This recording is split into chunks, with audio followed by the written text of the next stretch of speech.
পৃথিবীতে সবথেকে বড় সেলফ কেয়ার কি জানেন? পৃথিবীতে সবথেকে বড় সেলফ কেয়ার হলো টক্সিক মানুষ থেকে নিজেকে দূরে রাখা।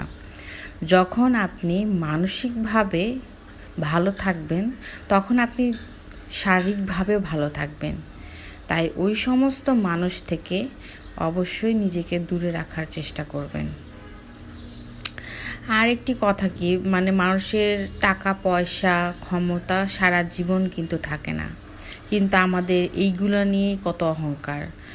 আমারকে শো অফ করতে হবে, আমার এইটা আছে ওইটা আছে, আমি এক ড্রেস একবারের বেশি পরি না, আমাদের কত শো অফ। কিন্তু যারা অরিজিনালি ধনী ব্যক্তি তারা কিন্তু কখনোই তাদের শো অফ দেখায় না। যাদের ভিডিওটি ভালো লাগবে অবশ্যই লাইক কমেন্ট দিয়ে পাশে থাকবেন।